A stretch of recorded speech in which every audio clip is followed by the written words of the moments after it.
couldn't care less what the Steelers or any team or any professional athlete says, does, or puts on social media. And that's the truth. But that doesn't mean that the Steelers can afford themselves that luxury. Good morning to you. Good Tuesday morning. I'm Dejan Kovacevic of DK Pittsburgh Sports. This is Daily Shot of Steelers. Comes your way bright and early every weekday. If you're into hockey and or baseball, I also offer up daily shots of Penguins and Pirates right where you found this. I'm not going to get into Devin Bush's 2 or 3 days of Twitter rants. I'm not going to get into what did he mean by this, or why was he so insensitive about that, and why were other teammates responding to him as if it's not all that serious, or not criticizing him. That stuff, to me, goes into the first category that I mentioned here, which is the just really not caring, you know? Social media is just back and forth. It's just banter, you know? And in particular, for Bush's generation, it's just like breathing, you know? It's not to be taken super seriously. I get that.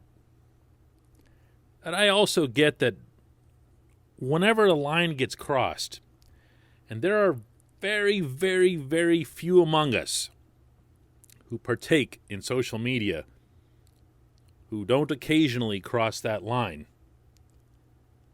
there's got to be something that pulls you back or takes your temperature or just, you know, pops over, knocks on the door, says, "Hey, how you doing?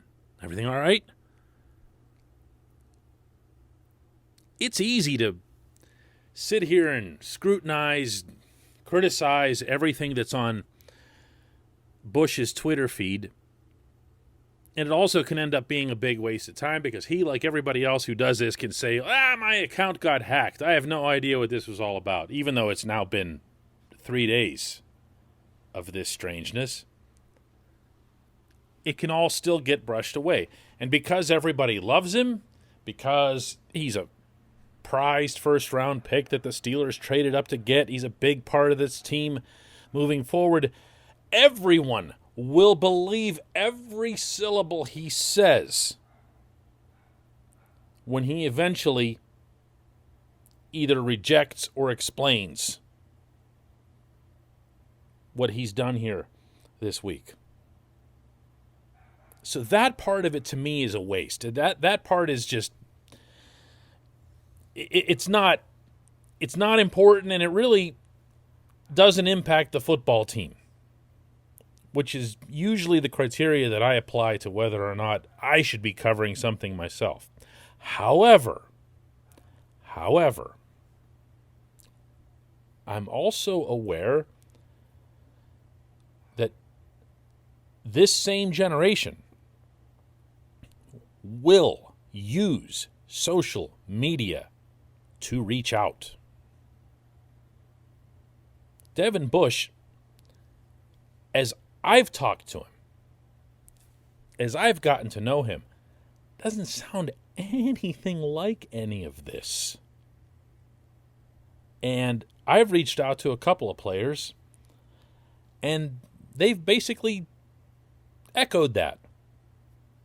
He is the most mild-mannered, down-to-earth, borderline boring at the risk of sounding like I'm insulting him, guy that you could ever come across, given his pedigree and the fame and everything else that he's already acquired in life.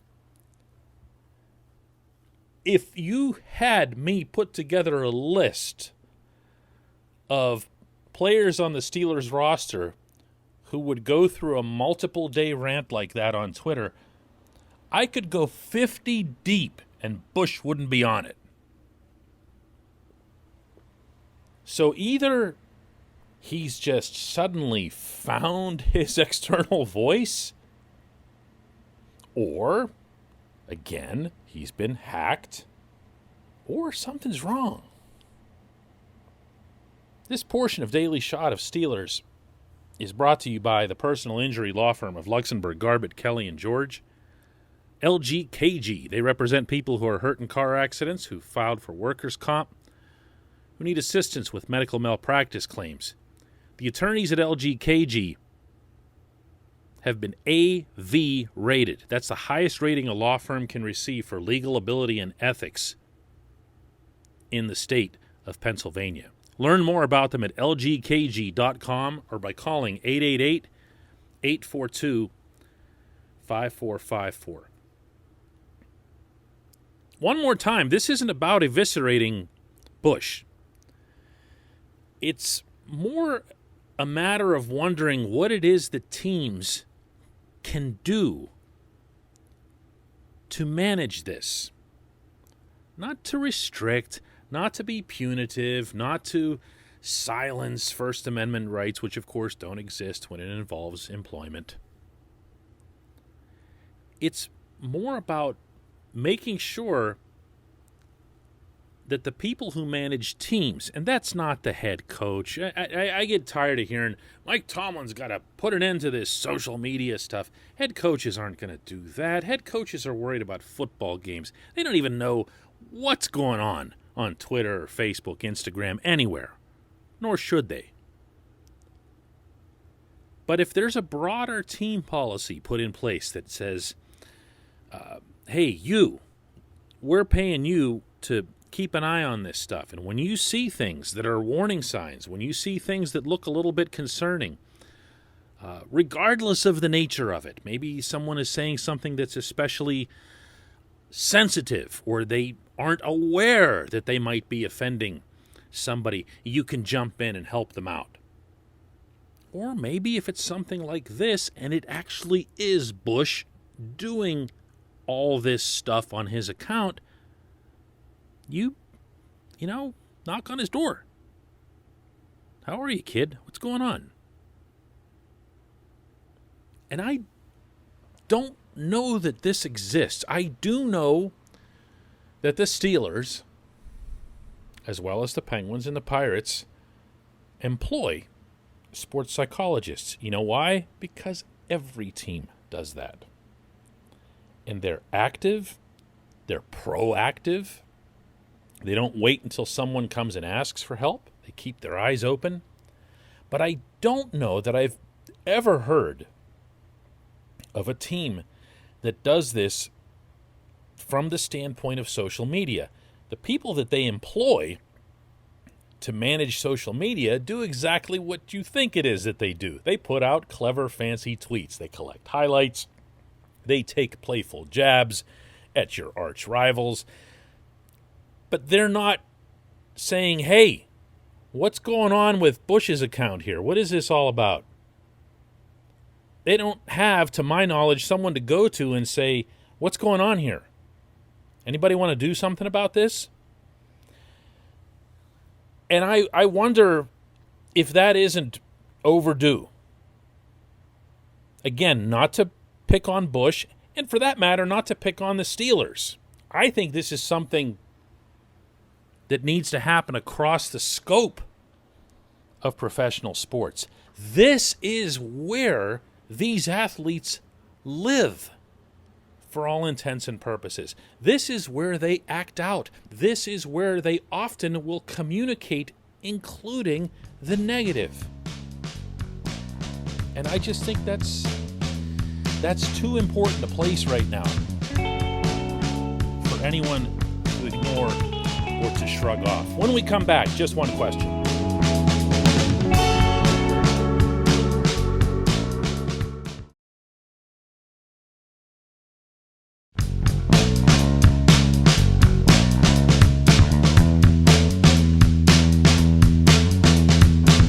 Welcome back. It's time for just one question, and today's comes from Alan Michael, who asks, what's the one need you would fill first for the Steelers?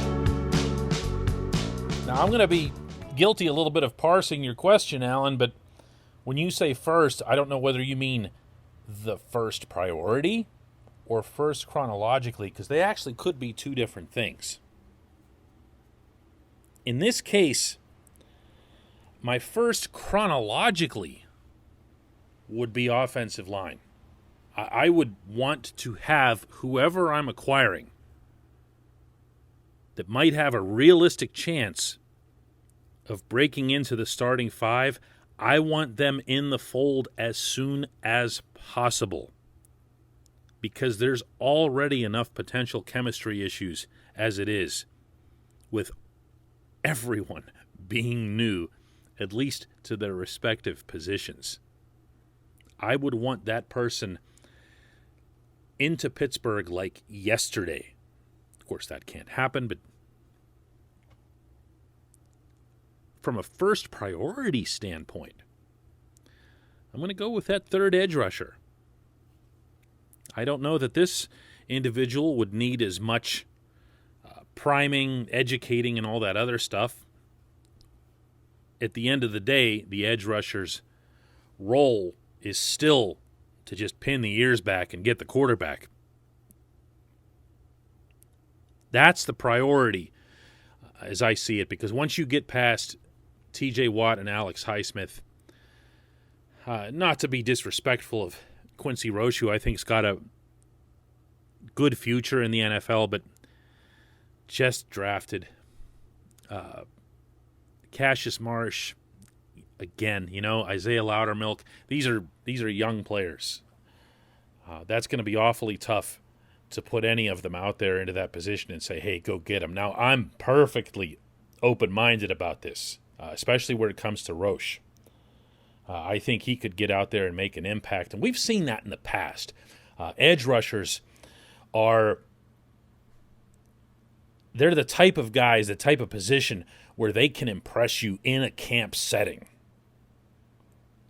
And I think we could end up seeing someone in that mold. I still want another guy there. It's just too many snaps to cover, too many important snaps, and the last thing that you want to do is have Keith Butler say, well, listen, you didn't get me the third edge rusher, so I'm just going to play TJ until he drops.